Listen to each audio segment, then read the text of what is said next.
రాష్ట్రంలో ప్రైవేట్ విశ్వవిద్యాలయాలను ప్రోత్సహిస్తామని విద్యా ఐటీ శాఖల మంత్రి నారా లోకేష్ తెలిపారు. ప్రైవేట్ విశ్వవిద్యాలయాల స్థాపన, క్రమబద్దీకరణ రెండో సవరణ బిల్లు 2025ను మంత్రి శాసనసభలో ప్రవేశపెట్టగా సభ ఆమోదించింది.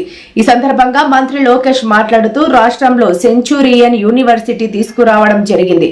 సాంకేతిక అంశాల్లో ఇబ్బందులు తలెత్తుతాయి. ప్రైవేట్ రంగంలో విశ్వవిద్యాలయాలను ప్రోత్సహించాలనే లక్ష్యంతో ఉన్నాం అని తెలిపారు. 2016లో ఈ ప్రైవేట్ యూనివర్సిటీస్ చట్టం తీసుకొస్తాం జరిగింది. గత ప్రభుత్వం దీనికి 5 సవరణలు చేసింది అధ్యక్ష.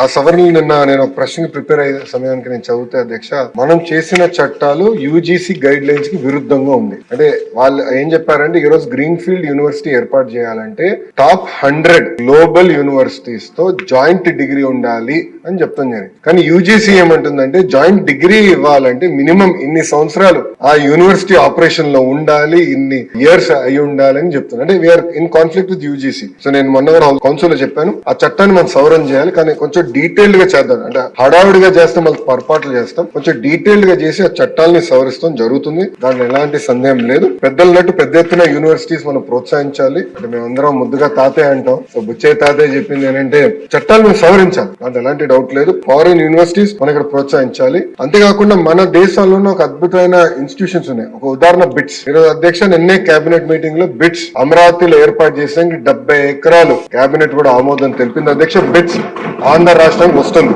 అంతేకాకుండా అధ్యక్ష Tata group, LNT, IIT Madras, ప్రత్యేకంగా యూనివర్సిటీ ఆఫ్ టోక్యో తో కలిసి డీప్ టెక్ యూనివర్సిటీ అంటే నెక్స్ట్ జనరేషన్ AI ML కాకుండా నెక్స్ట్ జనరేషన్ యూనివర్సిటీ ఏర్పాటు చేయాలి. ఇది పర్సనల్ గా గౌరవ ముఖ్యమంత్రి గారు లీడ్ చేస్తున్నారు.